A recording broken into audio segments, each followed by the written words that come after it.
오늘도 하나님 말씀 앞에 서게 되어 여러분 모두 주의 이름으로 축복합니다. 스가랴서 9장 9절 말씀입니다. 스가랴 9장 9절 시온에 따라 크게 기뻐할지어다 예루살렘에 따라 즐거이 부를지어다 보라 내 왕이 내게 임하시나니 그는 공의로우시며 구원을 베푸시며 겸손하여서 나귀를 타시나니 나귀의 작은 것 곧 나귀 새끼니라. 아멘. 오늘은 메시아의 승리라고 하는 주제로 말씀을 같이 나누려고 합니다. 우리는 스가랴서 1장부터 14장으로 구성되어 있는데 스가랴 하나님이 기억하신다라는 그런 뜻이에요. 하나님이 기억하시는데 1장부터 8장까지 8개의 환상을 통하여서 하나님께서 이스라엘을 회복시키시고 또 하나님의 메시아의 나라들을 이야기하시고 참된 금식 우리에게 무엇이 올바른가 삶이 따르라 라고 계속적으로 이야기를 합니다. 그러므로 하나님 앞에 우리의 신앙은 나를 돌아보고 내 삶이 점점 더 주님께 가까이 여러분이 함께 세상을 살다 보니까 깨닫는 것이 있어요. 연세 드실수록 어디에 가까이 살아야 돼요? 병원에 가까이 살아야 되는 것처럼 더 중요하게 더 정확한 말은 연세 드실수록 하나님과 가까이 해야 돼요. 그래야 소망이 생기고 그래야 외롭지 않고 그래야 우리에게 하나님의 나라에 대한 놀라운 은혜가 있는 그런 삶이 돼요. 그래서 목자 되신 주님과 더 가까이 하는 것, 그것이 우리에게 진짜 복입니다. 그리고 이제 9장부터 14장까지 이 스가랴 이 후반부에서는 메시아의 초림과 메시아의 다스리심, 메시아의 승리로 오게 되는 재림까지 우리에게 말씀하고 있어요. 그래서 이 스가랴를 통하여서 열국과 또 메시아의 나라에 대한 내용들을 이제 같이 보려고 합니다.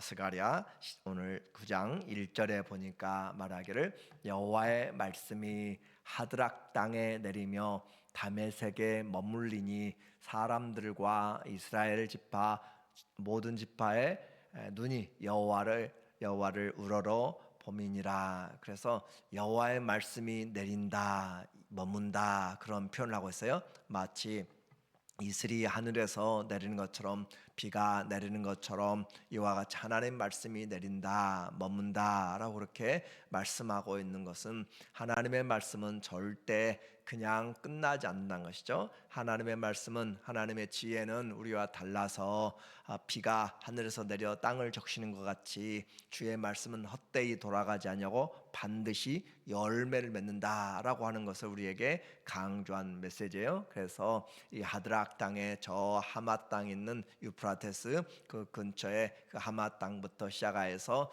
또 지중해 서안에 있는 그 다메섹에 그리고 지중해 밑으로 내려와서 두로와 또 블레셋까지 계속적으로 내려오는 그런 메시지들을 하고 있습니다. 곧 열국에 대한 하나님의 심판의 메시지예요. 그래서 그 적정한 하마데도 임하겠고 두로와 시돈에도 임하리니 그들이 매우 지혜로움이니라. 그들이 지혜롭고 그들이 무슨 또 삶을 살면서 하나님을 대적하고 우리는 하나님 필요 없다라고 하는 세상의 지혜로 그렇게 살아간다 할지라도 하나님이 그들의 모든 삶들을 다 지배하고 계시고 하나님이 통치하신다라고 했어요.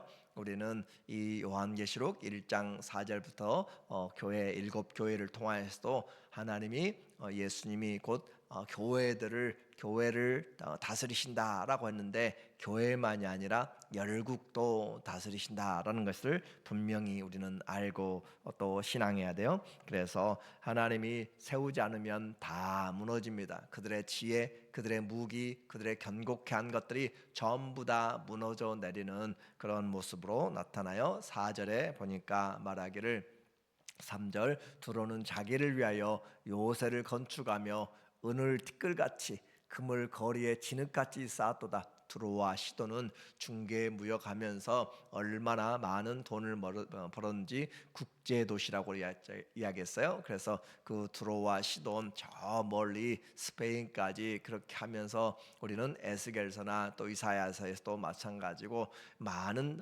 부를 거둬들인 그런 천연적인 보호의 그런 나라와 또 무역들로 인하여서 세계를 움직이는 그런 나라들로 우리에게 말했어요.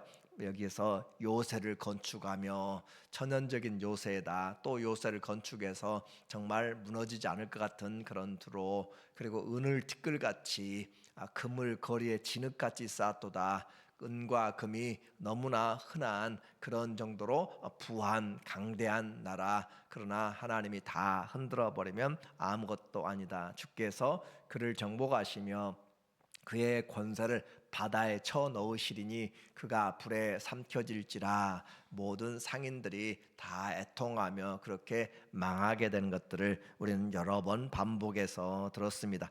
인생도 마찬가지예요. 내게 쌓아놓은 것들이 많이 있고 할지라도 하나님께서 세우지 아니하면, 우리는 기본적인 신앙의 표현이 우리의 지혜, 하나님 앞에서 살아가는 사람들의 지혜, 하나님을 경외하는 것이 지혜와 지식의 근본인 것을 계속적으로 가르쳐주고 있고, 또 시편 127편 1절에서도 하나님이 집을 세우지 아니하시면, 여호와가 집을 세우지 아니하시면 집을 세우는 자의 수고가 헛되고 나라도 헛되고, 그러므로 우리에게 또 우리 인생의 자녀들에게도 하나님이 함께 집을 세워가도록, 인생을 세워가도록 날마다 기도하도록 그렇게 같이 권면하고 또 우리가 기도해야 되는 거예요. 그냥 우리는 시간 낭비가 아니라 하나님 앞에 함께 기도로 인생을 세워 나가는 것입니다. 그러므로 주님이 세워가는 인생, 그래서 의인은 세상에 살지만 하나님 앞에 심겨진 거예요. 여호와의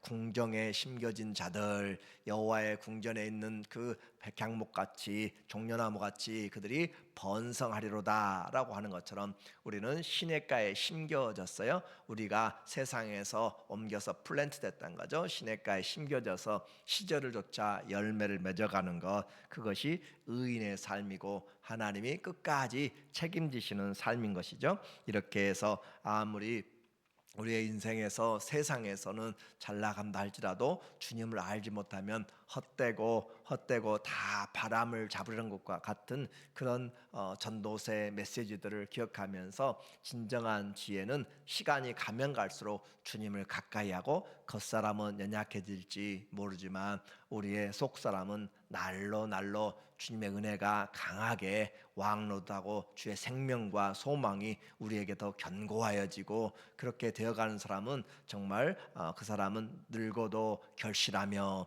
진액이 풍족하고 빛이 청청하여 여호와의 정직하심을 나타내리로다. 오늘 우리의 신앙에 바로 하나님으로 더불어 신앙을 날마다 더 세워가기를 원합니다. 그래서 세상의 소망은 인생은 풀이고 그 풀의 영광은 꽃이라고 그랬죠. 꽃은 잠시 있다가 다 사라져 버려요. 요즘 많은 벚꽃들이나 또 꽃들이 떨어져서 바닥에 참 아름다워요. 그러나 그것들이 시들어갈 때 아무리 아름다운 백합도 다 시들어가고 모든 것이 다 시들어가요. 그래서 인생이 풀과 같고 그 꽃은 풀의 영광과 같은데, 꽃은 시들고 또 풀은 다 마르지만 여호와의 말씀은 영원하다. 우리에게 주신 하나님의 그 소망의 메시지는, 이 소망은 세상의 그런 풀의 영광과 같지 않다. 베드로전서 1장 3절에 보니까 4절에 보니까 우리에게 말하기를, 우리 주 예수 그리스도의 아버지 하나님을 찬송하리로다. 그의 많으신 긍휼대로 예수 그리스도를 죽은 자 가운데서 부활하게 하심으로 우리를 거듭나게 하사, 산 소망 있게 하시고, 예수님을 믿으면 거듭나면 그 순간부터 우리는 산 소망 가운데 살아가고 있는 사람들이에요. 미국에서 태어나면 미국 사람이 되는 것처럼 우리가 예수님 믿으면 우리에게는 소망, 부활의 소망을, 산 소망을 가지고 살아가고 있다는 거죠. 우리의 인생, 성도의 인생은 모든 삶이 산 소망 중에서 살아가고 있는 거예요. 그래서 산 소망이 있는데, 거룩하게 하사 산 소망 있게 하시며, 썩지 않고 더럽지 않고 쇠하지 아니하는 유업을 있게 하시나니. 이 세상 것들은 다 썩어져요. 더러워져 시간이 가면은. 그러나 쇠하지 않고 더럽지 않고 썩지 아니하는 유업을 우리에게 있게 하시나니 곧 너희를 위하여 하늘에 간직하신 것이라. 그래서 땅에서 썩지 않고 더럽지 않고 쇠하지 않는 유업을 우리가 못 얻었다고 그렇게 너무 마음 아파할 필요가 없고, 하나님은 우리를 위해서 그렇죠. 왜냐하면 하나님의 나라는 도적도 가져갈 수 없고 등록도 다 해하지 못하고, 그러므로 등록도 점도 다 쓰지 않고 그렇기 때문에 우리를 위해서 하늘에 간직하여 있다라고 하는 것은 안전하다라고 하는 거죠. 그러므로 오늘 우리에게 열방은 지혜로 무기로 또 세상의 재물로 다 쌓으려 하지만 하나님이 다 쓸어 내린다라고 말씀하고 있고, 오직 하나님이 세우신 나라, 그 나라 누가 세우시는가? 오늘 9절의 말씀이에요. 시온에 따라 크게 기뻐할지어다, 예루살렘에 따라 즐거이 부를지어다. 보라, 내 왕이 내게 임하시나니. 그 나라들은 전부 다 쓸어 내려온 거예요. 역사적으로 본다면 알렉산더가 저 위에 하마드에서부터 시작해서 애굽까지 내려오는 그런 과정들로도 또 설명할 수도 있어요. 그런데 이와 같이 하시지만, 그러나 시온에 따라 크게 기뻐할지어다, 예루살렘에 따라 크게 즐거이 부를지어다. 보라, 내 왕이 내게 임하나니. 우리에게 진정한 왕이 있어요.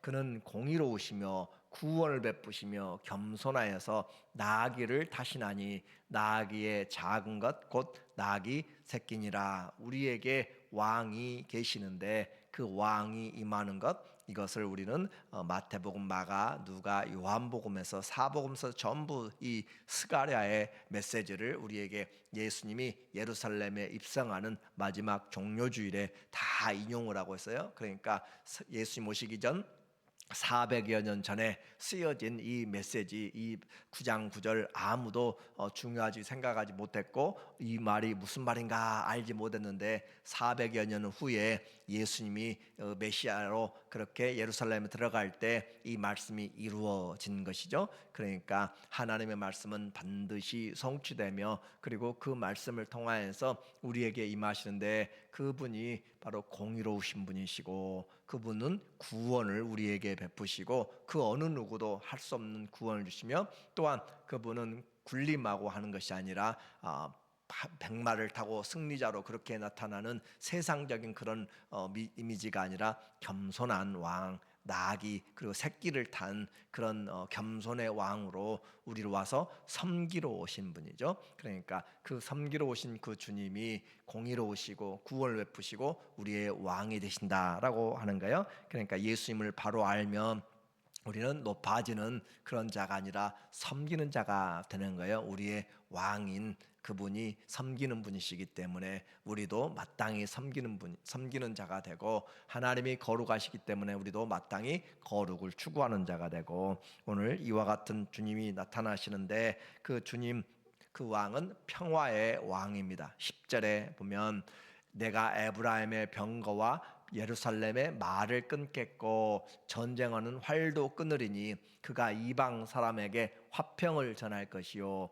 그의 통치는 바다에서 바다까지 이르고 유브라데 강에서 땅끝까지 이르리라. 그래서 그 왕이 계시면, 왕이 다스리는 그 나라가 있어야 되는데, 그 나라 하나님께서 모든 땅끝에 이르도록 그렇게 통치하시며, 또 너로 말할진대 내 언약의 피로 말미암아 내가 내 갇힌 자들을 물없는 구덩이에서 놓았나니. 물없는 구덩이는 깊은 물엉덩이에서 결국 죽음에 이르게 되는데, 우리를 죽음에서 건져내신, 또 우리를 그 몸 피와 살로 우리에게 새 언약을 세우신 그리스도의 사역을 이야기하고 있어요. 주님은 거짓 목자들을 심판하시고, 그리고 하나 사로잡힌 백성들을 이끌어내시고 승리하시는 거죠. 14절 보면 여호와께서 그들 위에 나타나서 그들의 화살을 번개같이 쏘아내실 것이며 주 여호와께서 나팔을 불게 하시며 남방 회오리 바람을 타고 가실 것이라 아무도 대적하지 못하는 그 하나님의 나라 만군의 여호와께서 그들을 호위하시리니 그들이 원수를 삼키며 물맷돌을 밟을 것이며 그들이 피를 마시고 즐거이 부르기를 술 취한 것 같이 할 것이며 피가 가득한 동이와도 같고 피 묻은 제단 모퉁이와도 같을 것이라.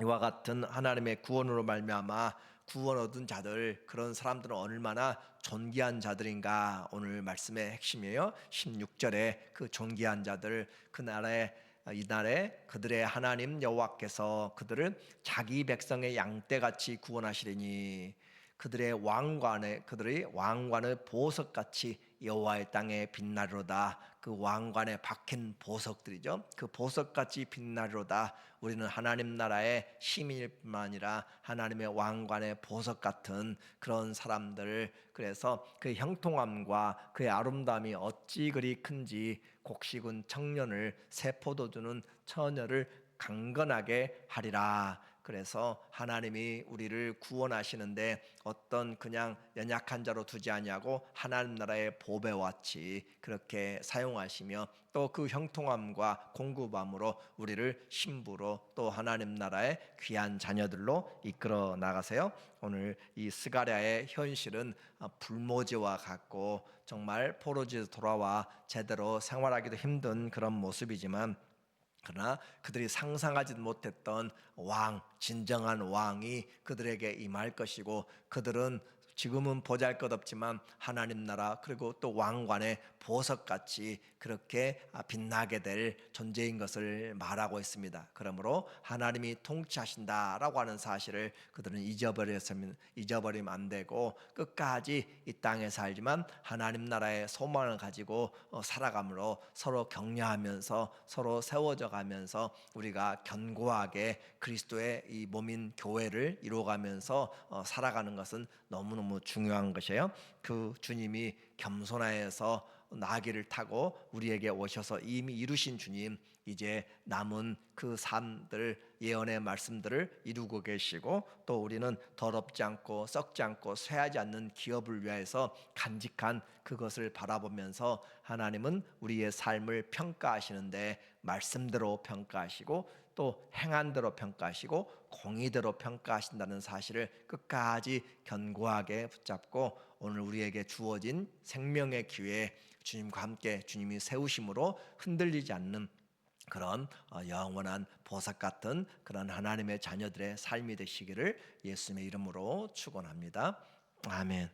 하나님 아버지, 우리를 존귀하게 여기시며 우리를 위해서 핏값으로 구원하여 주신 그 사랑, 날마다 주와 함께 갈 수 있는 에녹이 300년을 주님과 동행한 것처럼 오늘도 동행하는 하루, 주님의 신앙의 흔적을 가지고 주님 사랑의 열매를 맺어가도록 주님 우리를 주의 도구로 사용하여 주시옵소서. 예수님의 이름으로 기도합니다. 아멘.